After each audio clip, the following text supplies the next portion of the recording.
This morning we are back in the book of Ruth on our Advent series. If you want to take a Bible and turn with us there.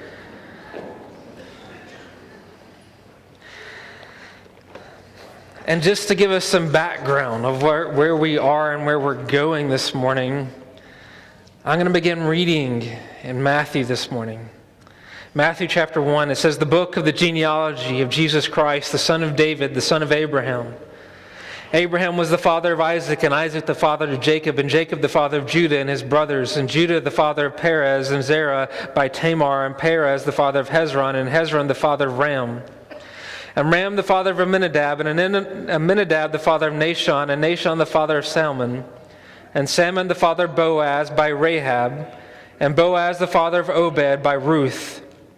And Obed the father of Jesse, and Jesse the father of David the king, and David was the father of Solomon by the wife of Uriah, and Solomon the father of Rehoboam, and Rehoboam the father of Abijah, and Abijah the father of Asaph, and Asaph the father of Jehoshaphat, and Jehoshaphat the father of Joram, and Joram the father of Uzziah, and Uzziah the father of Jotham, and Jotham the father of Ahaz, and Ahaz the father of Hezekiah, and Hezekiah the father of Manasseh, and Manasseh the father of Amos, and Amos the father of Josiah, and Josiah the father of Jeconiah and his brothers at the time of the deportation to Babylon. And after the deportation to Babylon, Jeconiah was the father of Shealtiel, and Shealtiel the father of Zerubbabel, and Zerubbabel the father of Abiud, and Abiud the father of Eliakim, and Eliakim the father of Azor, and Azor the father of Zadok, and Zadok the father of Achim, and Achim the father of Eliud, and Eliud the father of Eleazar, and Eleazar the father of Mathan, and Mathan the father of Jacob, and Jacob the father of Joseph, the husband of Mary, whom Jesus was born, who is called the Christ." So if you're continually wondering why Ruth at this time of Advent, why do we go back significantly, almost back to the first third of the Old Testament, to study the book of Ruth in our Advent series, especially as we are about a week away from this time of Christmas? Well, Ruth has a significant role in the line of Jesus, and not just as mentioning in the genealogy, but about bringing about the king, what we see in King David and what we see in King Jesus. 2 weeks ago, when we began our study of the book of Ruth, we read about a man named Elimelech, the father of this clan that we have been studying for the past couple of weeks. And Elimelech comes about the story of the people of Israel when there was a time of famine in the land of Bethlehem. And we remember about Bethlehem. And Bethlehem is not just the place where Jesus is born, but Bethlehem is supposed to be the city of bread. It's supposed to be the place of bread, a place of fruitfulness, a place where there is a lot. But this comes about in the period of the Judges. And the period of the Judges for the people of the Israelite is not a pretty period. It's not a period of life where we want to remember. It's not a glossy, embossed period in the people of the Israelite nation. It's a period where they easily forget who God is. It's a period of debauchery. It's a period of prostitution. It's a period of going about their own way, worshiping their own way, and forgetting over and over again who God is. It's a period where God allows other nations and other tribes to come in and impose harshness on them, to inflict their own ways on them, so much so that it happens continually. And then the people all of a sudden remember who God is, and they begin to cry out for mercy to God. And God shows grace, and He relents, and He rises up a judge, some type of military ruler, to restore peace and tranquility in the land. But this only happens for a short period of time, and then the people go about their own ways, worshiping their own gods, doing their own things, doing whatever seems right in their own eyes, whatever seems sensual, whatever seems pleasure as to themselves. And then God again allows a neighboring tribe or a neighboring country to come in and inflict pain and torture on them until again they remember God. And so during this period that we're reading about in the book of Ruth, Elimelech is experiencing, and the whole nation of Israel is experiencing famine. Whether it be from this time of judgment from God, or whether it just be that there's famine in the land, we're not extremely sure, but from what we can understand in this city of bread, we can kind of infer that it's probably a judgment of God. And here Elimelech, whose name means God is my king, Elimelech decides he's going to go seek his own provision for his family. So he takes his wife Naomi and he takes his children, his two sons, Mahlon and Chilion, and he says, I'm going to go find provision for myself. And he takes them to Moab. Now the problem with this picture that we've seen over the last couple of weeks is Moab is not a place that is good. If we were experiencing hardship, we would not pack up our wife and our children and go to a place named Moab. Moab is a place of prostitution. Moab is a place of derelict of the most utter kind. Moab is a place where it came about completely where Lot got drunk one night, and the whole Moabite clan came about where he lays with his children, and there comes the Moabite nation. It is not known for being upstanding and right. It is not known for being a place of good moral character or anything of that sort. It is a place that is an enemy of the people of God. It is a place that is an enemy of the nation of Israel. In the book of Numbers, when we look at Numbers 24, we see where God strikes down 24,000 Israelite people because we see where the Moabites come in and tempt the Israelite people to sin. And so the judgment for this temptation is 24,000 Israelite people are slaughtered by God. So when you're thinking of places on the map that you're going to visit on your vacation, Moab is not going to be one of them. You have memories of this place. You have memories of this people. You have memories of what's going on. But here Elimelech says, well, things look better over there, so we're going to go to Moab. And we're going to try to find provision for my family. We're going to find provision for my children and for my wife. Now, what we've talked about for the last 2 weeks over and over again is we have this mental picture here of Elimelech. His name literally means God is my king, and yet he's choosing in this moment to be his own king. He's choosing in this moment to defer from God being the great provider in the city of bread and to choose to go his own way and try to find his own provision. And we see in Ruth chapter 1 that immediately when he enters the land, almost immediately he dies. And so then Naomi is left with her two sons. Well, as the picture continues to unfold, Mahlon and Chilion, the two sons, die. And so here they've traveled to Moab for provision, and they die. So it's not working out. But while in Moab, the two sons have married. They married these Moabite women named Orpah and Ruth. And at the end of chapter 1, Naomi has heard that God has brought harvest back to Bethlehem, and Naomi has decided it's time to go back home. So she looks at Orpah and Ruth and she says, go back to your families, go back to your gods, because I have nothing else to provide for you. I don't have any sons, I have no children, and if I were to become pregnant again, are you really going to wait long enough for them to grow old enough for you to marry? Go home, go back to your families, go back to your gods where you will be provided for. This isn't going to work out for you here. And so Orpah does. Orpah goes back home to where she grew up back in Moab. And Ruth, at the end of chapter 1, she says in chapter 1, verse 16, she says, do not urge me to leave you or to return from following you. Where you go, I will go. Where you lodge, I will lodge. Your people will be my people. Your God, my God. Where you die, I will die. Where you are buried, I will be buried. Your people will be my people. May the Lord do so to me, and even more, if anything but death parts me from you. She makes this covenant with Naomi that wherever they go, they're going to be. So in chapter 2, they arrive back in Bethlehem. Naomi's bitter. She tells everybody, don't call her Naomi, which means beautiful and abundant, but call me Mara, which means bitter. But in chapter 2, we see this different picture begin to unfold too, where Ruth realizes, hey, we've got to eat. We've got to survive here in this picture. So in Ruth chapter 2, Ruth looks at Naomi. She says, I'm going to go to the fields and I'm going to start gleaning behind the workers in the field. I'm going to go do something about our scenario here. I'm not just going to wait for social services to come along and decide that they're going to give us something. I'm going to go do something to take care of our current situation, to try to make it better. So she goes into the fields and she just happens. Even the Bible says she just so happened to end up in the field of Boaz. Now, what's so interesting about this is we know from reading the Bible that nothing is just so happening in the Bible, but God ordains something to happen. And so she ends up in the field of Boaz. Now, Boaz is this strong man. He's a good man's man, or from a woman's perspective, he's a good man. You know what I'm saying? Like, he's got it going on. He's pleasurous to the eyes of the woman. But not only that, he is a redeemer. We know from reading Deuteronomy 25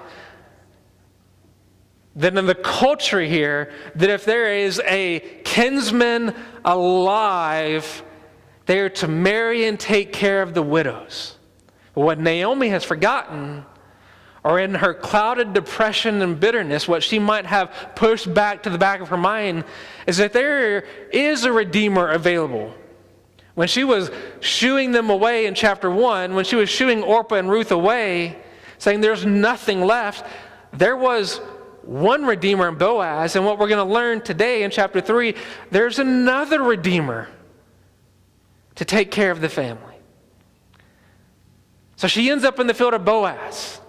And Boaz begins providing for and taking care of her and giving her 30 to 50 pounds of grain to take home to Naomi at night. And all of a sudden, Naomi ends up in this great mood and this great spirit. And things seem to be turning around in a great way. In Ruth chapter 2, verse 11, Boaz speaks to her and he says, all that you have done for your mother-in-law since the death of your husband has been fully told to me. How you left your father, how you left your mother, your native land, and you came to a people that you did not know before.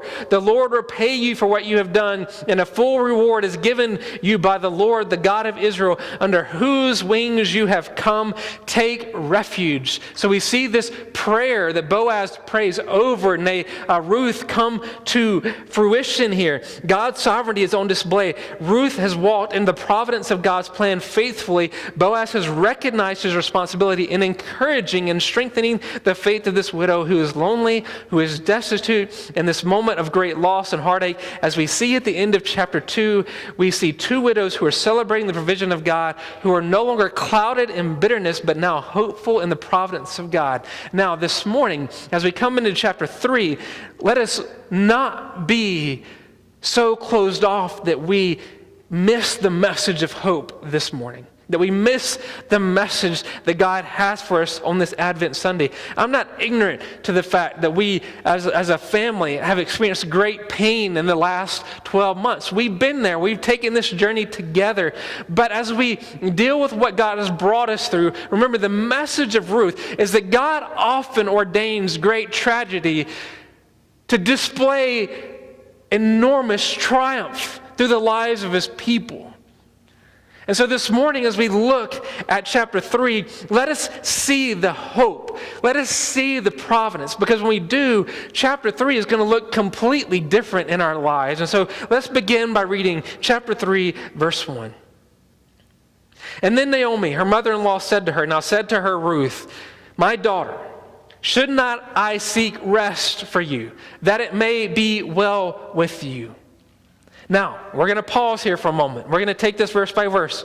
Ruth's future in Bethlehem. Remember at the end of chapter 1, Naomi said to her kinsman, she said, I am Mara. I am bitter. And she was completely oblivious to the fact that Ruth was right there with her. In chapter 2, we see Ruth going into the fields and gleaning and then coming back with 30 to 50 pounds of grain on her back. And now all of a sudden, Naomi has pronounced to all who are around, things are turning around. And so now Naomi is saying, my daughter, should I not seek rest for you, that it may be well for you? It's a completely different change of tone in Naomi's voice. The tone of despair and hopelessness and bitterness have changed. She's acknowledging God's provision. And it's becoming at the beginning of what is going to be a rather interesting section in chapter 3. If you read ahead, it's going to be like, oh, it's going to get good here. Stick with me. There's slightly more than 16 years covered in these 4 chapters of this book. Okay, so let's wrap our minds around the context of what's happening. 16 years and 4 chapters. And the author gives us this chapter because in this chapter there is great hope. It's a scandalous chapter, okay? We're going to get into some things that are going to need some unpacking. It's going to get hot, but it's going to be good. I know it's already warm in here, but stick with me. You're not going to fall asleep this morning. Trust me. You know, you Hallmark people are going to dig into this one and you're going to be right there with me. It's going to get good. Mama Matchmaker is really going to turn on the heat on this one. You know what I'm saying? Her response is, my daughter, should I not seek rest for you? That means exactly what you think it means. That it may be well with you. She's like, it's time for me to find a house for you. It's time for me to find a place for you. It's time for us to be strategic about how you are going to be about the rest of your life. This is mama-in-law thinking it's time for you to have a husband. You know what I'm saying? That's what she's thinking here. She's thinking, okay, you've been out working in these fields for these years, or for this year, for this season, you bring it home 30 to 50 pounds. Okay, you need a good man here. You know what I'm saying? That's what she's saying. You need somebody to take this work off of your back. And this is what's happening here in verse 2. Notice, is not Boaz our relative with whose young women you were? See, he is winnowing barley tonight at the threshing floor. Wash, therefore, anoint yourself, put on your cloak, and go down to the threshing floor. But do not make yourself known to the man until he has finished eating and drinking. But when he lies down, observe the place where he lies. Then go and uncover his feet and lie down, and he will tell you what to do. And she replied, all that you say, I will do.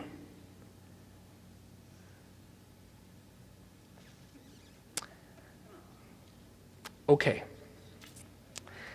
Turn off your imaginations for a minute. How many of you ever dreamed of being a pastor and preaching on Ruth chapter 3? Kind of brings a whole new light to Song of Solomon's, right? You know what I'm saying? This is why we have other pastors. This is going to get real fun. Boaz, the redeemer of choice for Naomi, and obviously Ruth is showing interest in the picture here. The time of harvest has come to a close, and they start thinking about this, right? Every day you've been able to go follow Boaz around. Every day you've been able to go into his field, and perhaps you've been able to have these chance encounters. But now the time of harvest is over. The time of gleaning in the fields is done. They're going to go out to the side of a cliff or out to a beaten down path on the side of a hill, and they're going to go out there and literally beat the ever-living daylights out of their barley so that when they beat it, the wind blows just right, the chaff flies up and goes away, and what's left is what they need to have to go make their bread and all the other stuff. So you can get the picture. They're out on a cliff. The right breeze comes along. It's the right time for this to happen. They're out there beating their stuff. We can see this in the book of Matthew. When Jesus talks about the separation of the chaff from the wheat, we can see this picture here. They're literally beating the barley, and the chaff flies away in the wind. This is the picture of what's going on. And so the season is right. The time is right. And so what happens here is Mama says, go out here because this is going to be happening tonight. This is your chance. This is your chance to make yourself known to what's going to be happening here and to not miss out on this. They know this is going to be happening. They have to do this. The wind can't be blowing too hard, or when they beat it, the wheat's going to blow away with the chaff at the same time. You have to time this just right.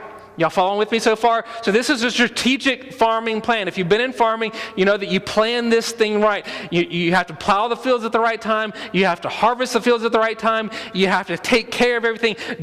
So this is the night in which they're going to be out beating and separating the wheat from the chaff. And so this is what's going to be going on. This is not far-fetched at all. And so this is a good time. So Naomi says to Ruth, you need to take a bath.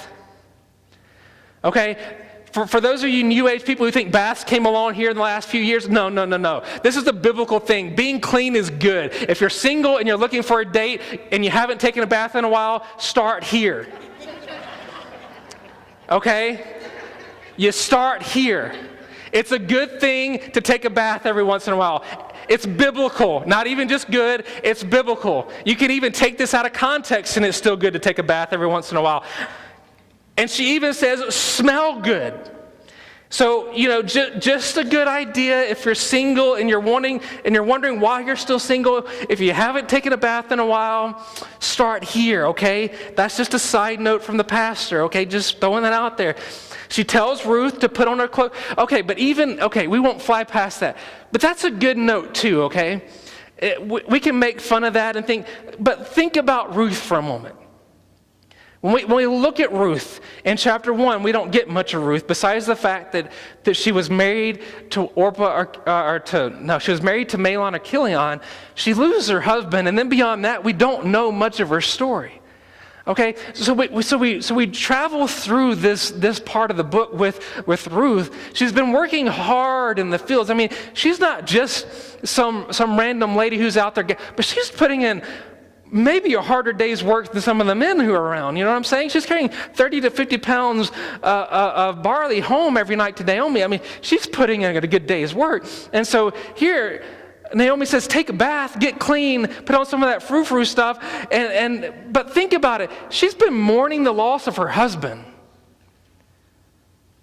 And so it's not just the picture of getting clean here. It's about the countenance here.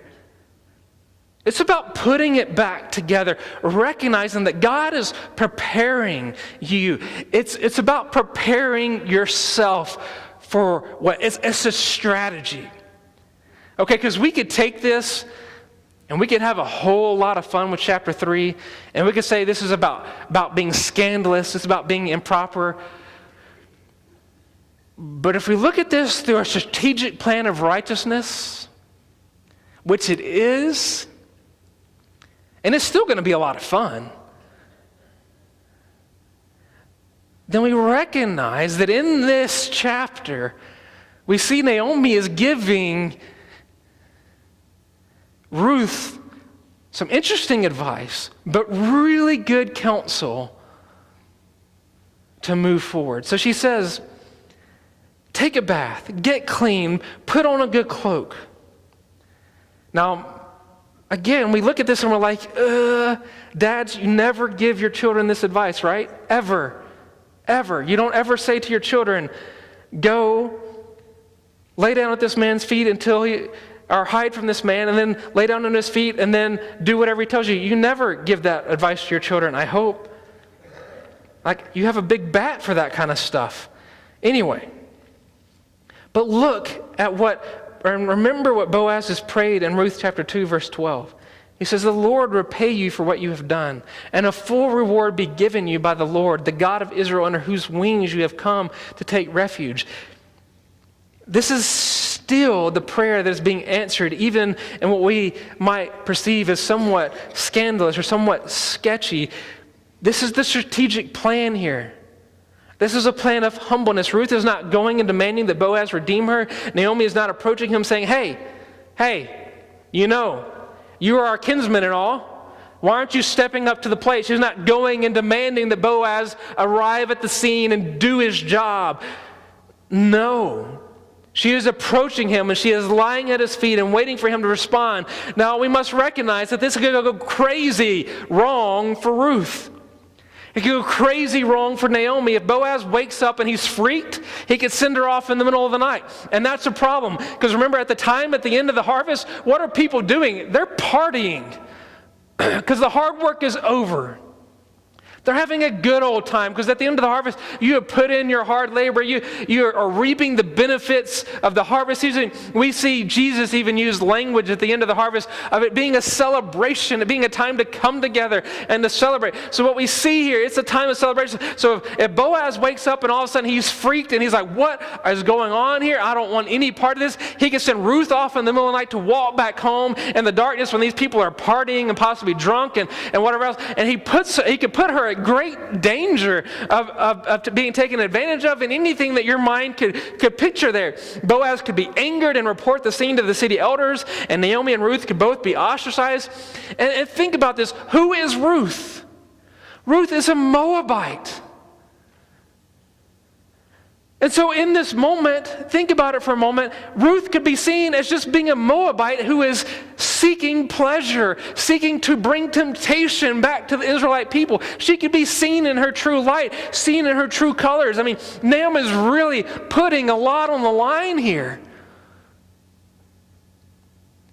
Really putting a lot forward here. There is great risk for Ruth, but her reply is, I will go and I will do what you have said. Ruth is no longer the daughter whom Naomi has forgotten in chapter 1, but rather a woman who has faith and who has been strengthened by Yahweh through this man who has reflected and demonstrated the kingdom to her. This love story is not just about her personal story anymore, but it's about God working in her life and His providence, providing for her, protecting her, guiding her perfectly. Remember, even in her brokenness in chapter 1, Naomi remembers the Almighty has done this to her. This is getting to be as good as what we remember in the book of Job when the conclusion is coming. He's seeing that God has been working this together for the good. In verse 6 of chapter 3, so she went down to the threshing floor, and she did just as her mother-in-law had commanded her. And when Boaz had eaten and had drunk, his heart was merry, and he went to lie down at the end of the heap of grain. And we want to stop here for a moment. We want to point just a few things out so we don't get distracted, especially since we live in a culture that places such a high value on drinking and self-exaltation, whether it be drinking, smoking, or eating too much or anything else. Let us not read our context into what's happening here in this moment. When it says Boaz had eaten and drunk, his heart was merry, it doesn't say that he had gotten drunk. Okay? That's not necessarily what's happening here. The Old Testament is clear to point out characters who get drunk in disobedience, like Noah in Genesis 9. Lot in Genesis 19, that's where the Moabites come from, and many more. This merely says Boaz had something to eat, he had something to drink, he was content and he was happy. And now he is literally, the purpose of him laying down here is he is laying down near the grains to protect the grains from those who might come by to seek to steal them or take them from them. That's why they stay there at night, is to protect the grains from anybody who might come along wanting them. So in verses 7, it says, Then she came along softly and uncovered his feet and lay down. At midnight, the man was startled and turned over, and behold, a woman lay at his feet. In verse 9, he said, Who are you? And she answered, I am Ruth, your servant. Spread your wings over your servant, for you are a redeemer. Ruth comes in the cover of darkness, just as the plan had been laid out, and she uncovered his feet and laid down. I love verse 9 and the use of the punctuation in the English Standard Version. Boaz was startled, and behold, a woman lay at his feet. Look at the exclamation point there. When he asked who she was, she responded, I am Ruth, your servant. Spread your wings over your servant, for you are a redeemer. Remember the instructions from Naomi in verse 4? She is to uncover his feet, and then Boaz will tell her all that she is to do. Here, Ruth doesn't wait for Boaz. You know what I'm saying? She doesn't wait for him to decide what he's going to do. Here, Ruth does and pronounces that I am Ruth. I am your servant. I want to be your wife. Cover me with your wings. I want to be under your protection. I want to be under your provision. For under the law, I know that you are a kinsman redeemer of mine, and I choose you. You are the one that I want. I want you to redeem me. I want you to protect me. That's bold. That's real bold. Think about this scene unfolding for a moment. Boaz has been beating the barley and the wheat over here. He's been doing this all day long. It's the end of his season. He's had enough food. He's passed out cold. And then somebody comes along and uncovers his feet. Now, you know how you are when you get nice and knocked out. You're good. You're just like, it's good night. Now, if you're a dad, you don't ever have one of those. When you're out, you just are always listening for the kids. But otherwise, and then all of a sudden you get a cold breeze, all of a sudden you're startled and awake. And then Ruth comes and says, I am Ruth, your servant. I want to be under the protection of your wings. She declares the intentions here. She makes it clear. because she trusts him, but more she trusts God. Verse 10, notice this. He said, "May you be blessed by the Lord, my daughter. You have made this last kindness greater than the first, and that you have not gone after young men, whether poor or rich. And now, my daughter, do not fear. I will do for you all that you ask. For all my fellow townsmen know that you are a worthy woman." Now that Boaz is good and awake, he says, "May you be blessed by the Lord." He references the kindness that he pointed out in chapter 2 of leaving family, kindred, and the land to serve Naomi, saying that the statement is even greater than that because you have shown your devotion, not choosing to pursue younger men. No matter their wealth status, your kindness is shown greater still by choosing a kinsman redeemer to not just redeem you, but also the land of your father-in-law, by nature redeeming your mother-in-law. Naomi will also be restored. Think about this for a moment. In all the references we have so far between Ruth and Boaz, he's referred to her as his daughter. Now this is important because so far throughout all of these descriptions, it points out something that's important to us. She's younger. He's older and still single here.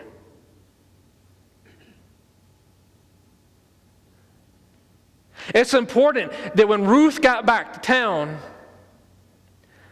as this widow woman that was attached to Naomi, that seemingly had nothing left,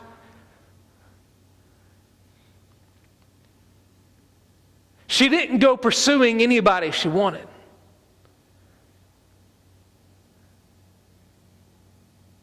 Think about this for a moment. In our minds, as a people, in our context now, I said don't read our context into this about Boaz sleeping and eating and drinking and all that stuff.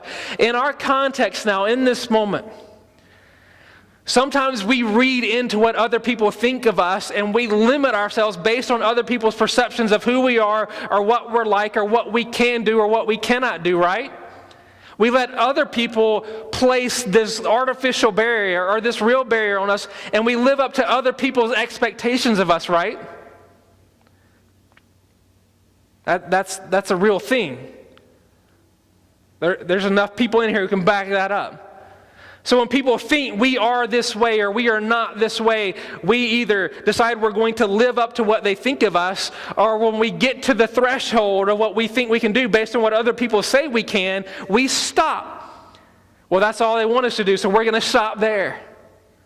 Or I'm not going to go live out my faith this way because that's going to infringe on what somebody else thinks of me. And if they find out I'm this way, if they find out I love Jesus like this, well, then that's going to create this barrier in our relationship, right? Now let's bring this back into context here for a minute. Ruth was a Moabite. The best everybody could have thought about her when she showed up in the town was she might have been a prostitute. Okay? And we could come up with more colorful language for that, but we're in mixed company. So the expectations for Ruth in the moment are not very high. So the words of Boaz here are supremely important. You could have gone after younger men. You have shown honor. Why? Because she did not live up to the expectations of other people, but she went beyond them. She didn't pursue the status quo. She didn't pursue the box that people had placed her in, but she lived for something greater. She lived for something more. She didn't just go after this because this was attainable. She went for what honored God, what honored her family, what went beyond that. Think about that for a moment. We here in the West, we love cultural stereotypes. But more than that, we love personal stereotypes that we place on ourselves or we have placed on ourselves or that we place on other people. And then when we place those on other people, we don't expect other things of other people, but we put them in this box and we say, they're not going to go beyond here. And then quite often we tell them, this is all I expect of you, and this is all you're ever going to do or you're ever going to amount up. And we think, well, that's not being very mean or crass or anything else, but we're just encouraging them to reach their full potential. But the problem with that whole picture is we have become a God in a sense of saying that this is all you are based on what I perceive you are, instead of recognizing that we aren't the God in that picture. Does that make sense? Boaz in the moment recognizes that under the wings of God in Ruth chapter 2, and then here in Ruth chapter 3, he's recognizing that she is moving beyond what anybody could have expected. Why? Because of being a Moabite didn't hold her back. She is a child of God. How are we living our lives this Christmas season? How are we living our lives day in and day out? Are we living them under perceptions that people place on us, perceptions that we place on ourselves, perception that our moms and our dads and our mother-in-laws and our father-in-laws place on us? Are we moving forward? Think about what even Ruth said, or what Naomi said in Ruth chapter 1. She says, go back to your family and to your gods. Naomi even placed a barrier on Orpah and Ruth. Go back to your families and to your gods. And what is Ruth demonstrating? She says, my God is this God.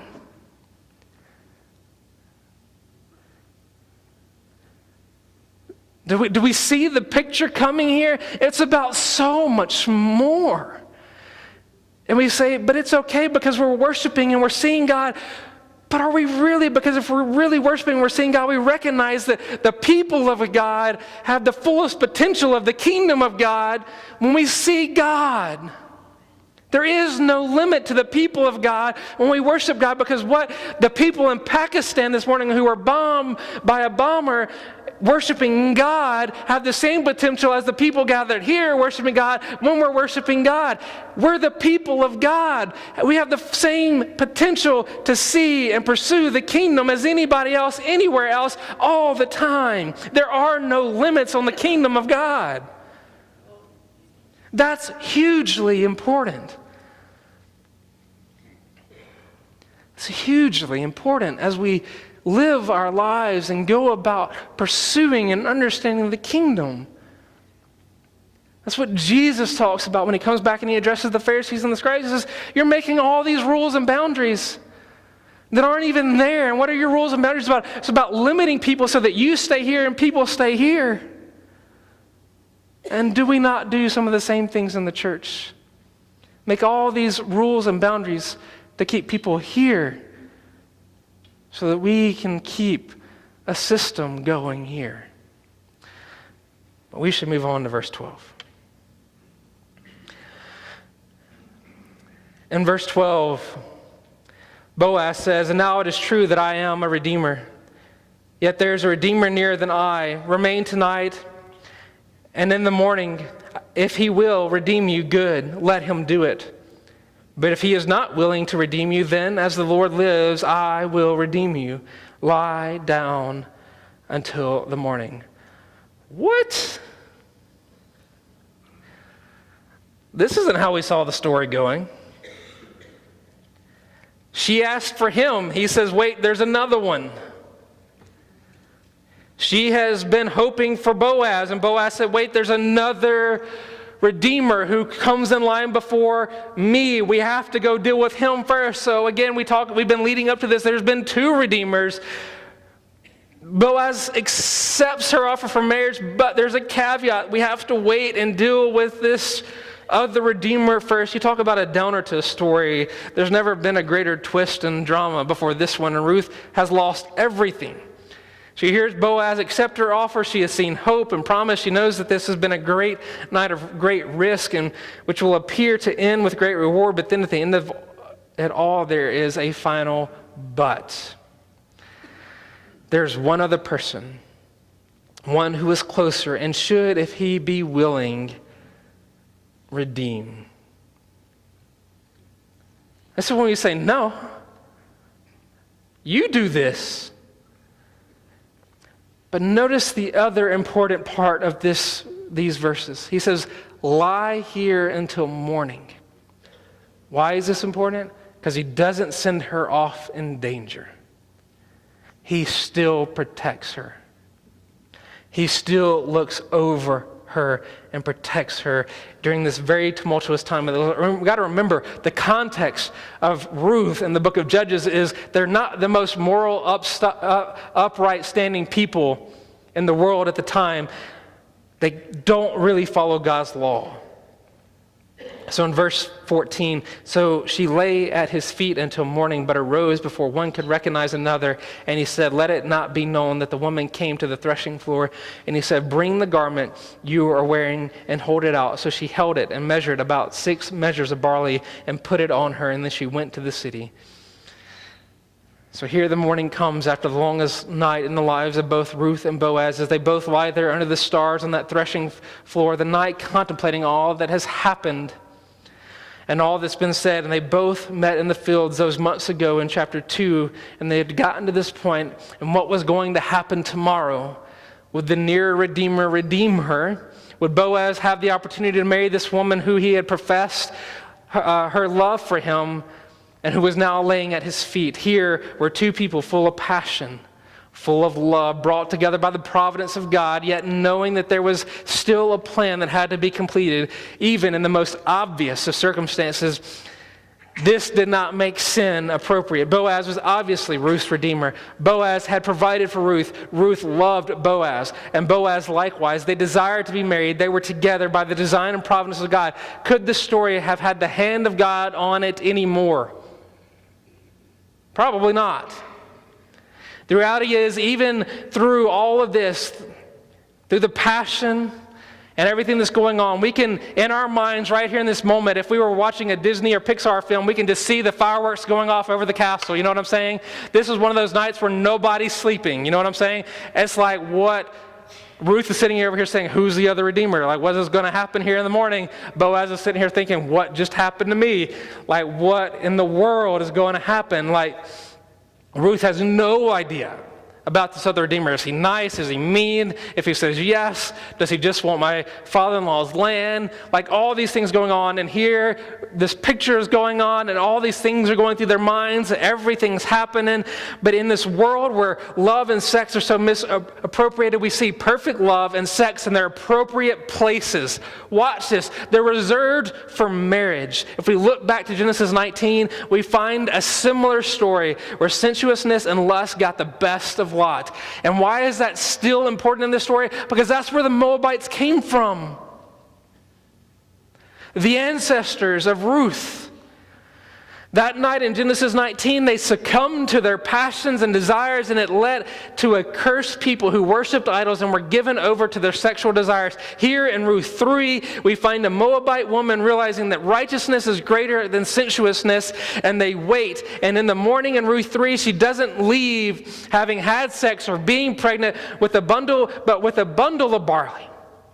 She leaves full of barley.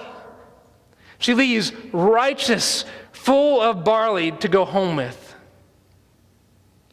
Catch that. Think of the rationalizations we use to have our sensuousness fulfilled and everything that we can come up with of why we cross whatever artificial lines we have or don't have and whatever things we can think about. And here in this moment, in this biblical moment, we can say it is obviously ordained by God. God is ordaining this tragedy that happens so that he can demonstrate his triumph. And we can see in the book of Matthew that from Ruth is going to come the King of Kings. And so obviously there would be nothing wrong with this picture, except there's everything wrong with this picture. Everything is wrong with it. Because everything that's happening in Ruth chapter 3 is about righteousness, about pursuing righteousness. Everything that's happening from Ruth chapter 2 and chapter 3 and what we're going to get into next week in chapter 4 is about seeing the plan and the will and the sovereignty of God fulfilled so that the King of Kings enters. And why does the King of Kings enter the world? To bring righteousness to his people who are broken righteousness in Genesis chapter 2 and Genesis chapter 3. That's the whole necessity of the Advent season. That's the whole necessity of it all. Here in our minds, we fulfill and desire sensuousness and sexuality, and we read this book and we identify our folly. Can we not correct our paths? We should be protecting brides. We should not be seeking a line. We should be seeking purity. We should be returning to purity if we've lost it. We should be looking after our women and guarding our men, not just chalking it up to the culture of the world that we live in today. John Piper puts it this way. He says, listen. He's very clear. He says, listen, the mood of American life today is, if it feels good, do it. And to hell with your guilt-producing, puritanical principles of chastity and faithfulness. But I say to you, if the stars are shining and their beauty, and your blood is thudding like a hammer, and you are safe in the privacy of your place, stop. For the sake of righteousness, let the morning dawn on your purity. Do not be like the world. Be like Boaz. Be like Ruth. Profoundly in love, subtle and perceptive in communication, powerful in self-control, committed to righteousness. I couldn't put it that well. Verse 16. When she came to her mother-in-law, she said, "How did you fare, my daughter?" Oh. Then she told her all that the man had done for her, and saying, "These 6 measures of barley he gave to me, for he said to me, 'You must not go back empty-handed to your mother-in-law.' And she replied, 'Wait, my daughter, until you learn how the matter turns out, for the man will not rest, but will settle the matter today.'" While Ruth may only come home with barley and no husband, Naomi is greatly encouraged and encourages Ruth that no matter the matter will be settled, and it will be settled today. Redemption is near, security is close, protection is coming. The man will not rest. Think about that this morning. The man will not rest.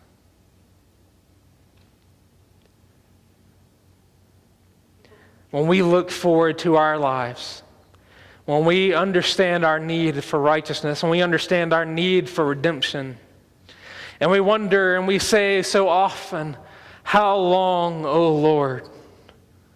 How long? How long until the wedding is set?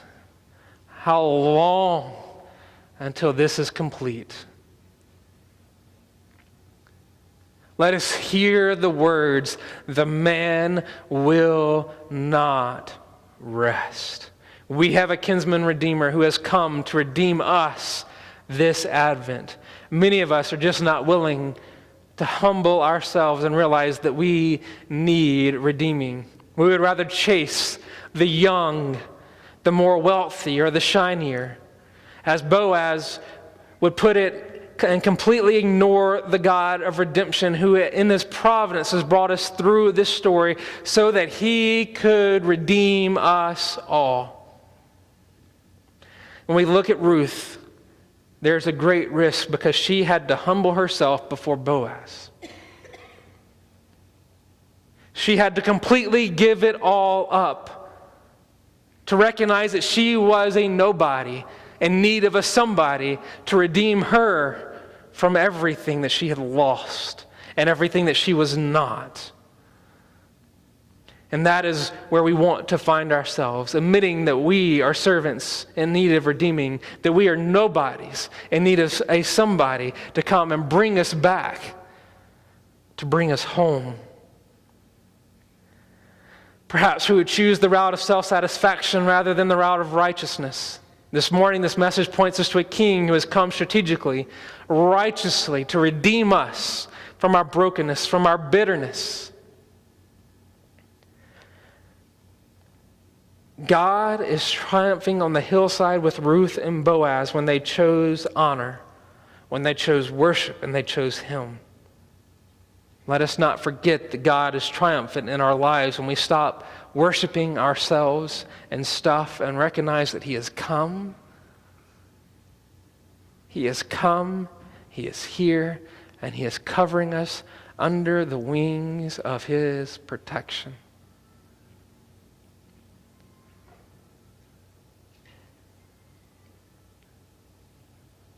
This morning, maybe you're recognizing yourself with Naomi in chapter 1, and you have bitterness from something that's going on or has gone on in your life. And you're struggling and you're holding on to that bitterness, and you haven't seen the triumphant God of Ruth chapter 3 yet. And maybe you're identifying with Ruth chapter 2. And Ruth in Ruth chapter 2, he's out in the fields and you're working and you're working and you're working and you're working and you aren't seeing the end of that work come yet. And you're wondering when the end of that season is going to come and how that's going to play itself out. And you're saying, I'm just busy. I'm just working and I want to see relief. Or maybe you find yourself in Ruth chapter 3. Somewhere between Ruth and Boaz. Seeing the end of the picture, some of the picture, but it hasn't fully come yet. And all of these pictures, the reality is the same for all of them. Is that at some point Naomi has to identify that she's not the queen bee of the situation. Ruth has to realize that the redemption is coming and that she has to humble herself. Not pursue pleasure, not pursue her own way. Boaz has to remember that God is king and that he is not the one to fix the situation. That his prayer in Ruth chapter 2 is leading to God using him to answer the prayer. Maybe God is using you to answer a prayer that you aren't fully prepared to answer yet. Maybe you need to step up to the plate and be the tool that he's using to work. Maybe you are Ruth in the end of Ruth chapter 3 saying, we need to humble ourselves and realize that we are nobody in need of a somebody, and we got to humble ourselves and recognize that we are living in sin, but we have a righteous Redeemer who's come to bring us out of our sin. And this Advent season, the hope is that why we keep doing this, why we spend all of this effort and energy and tiresome days celebrating Christmas is not just for the good decorations, but because it points us to a kingdom that's going to look far better than all of this. And it won't even be exhausting. I would have said amen to that. I don't know if y'all don't get exhausted during Christmas season, but come on now. This points us to a season of life that's coming when we won't even get tired of it. And we don't even have to decorate for it. Amen. It's just going to be good all the time. But this is what it points us to. This picture of them seeking strategic righteousness points us to a king who strategically came at the right time, born at the right moment, in the right place, the city of bread. Why? Because he was the bread of life, to bring life. Oh, and next week's going to be good in Ruth chapter 4. So that we could have life. This morning, where are we? Where are we?